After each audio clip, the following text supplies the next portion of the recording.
2023 October 7-ന് ഇസ്രായേലിന് നേരെ നടത്തിയ ആക്രമണത്തെ തുടർന്ന് ഒരു വർഷത്തിൽ ഏറെയായി ബന്ദികളാക്കിയ 19-കാരിയായ ഇസ്രായേലി സൈനികയുടെ വീഡിയോ ഹമാസ് പുറത്തുവിട്ടു.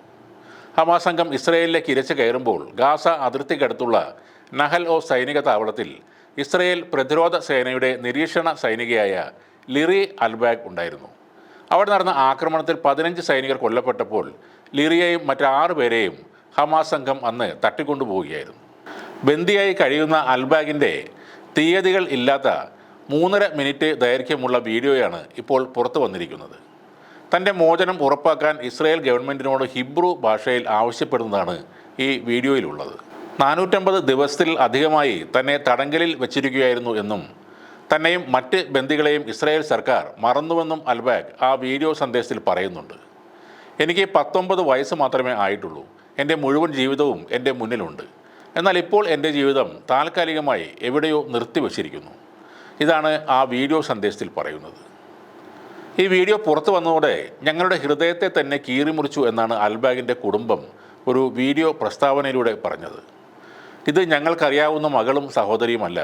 അവരുടെ കടുത്ത മാനസിക വിഷമം വ്യക്തമാണെന്നും ആ കുടുംബം പറയുന്നു. ലിറിയുടെ സുരക്ഷിതമായ മോചനം ഉറപ്പിക്കാൻ ഇസ്രായേൽ പ്രധാനമന്ത്രി ബെഞ്ചമിൻ നെതന്യാഹുവിനോട് കുടുംബം അഭ്യർത്ഥിക്കുകയും ചെയ്തു.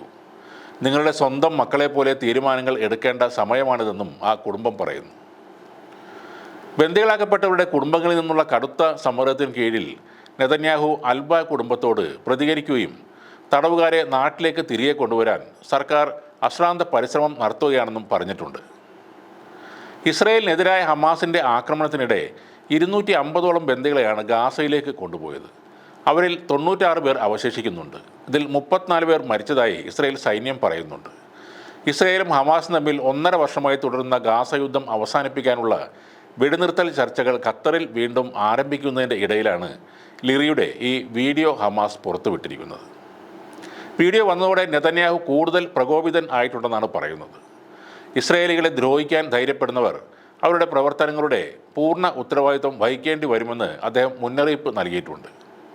ബന്ദികളെ വെച്ച് വിലപേശാൻ ഹമാസ് ഇറങ്ങിയാൽ ഈ ഭൂമുഖത്ത് നിന്നും ഹമാസ് എന്ന സംഘടന ഇല്ലാതാകുമെന്നും അദ്ദേഹം പറയുന്നു.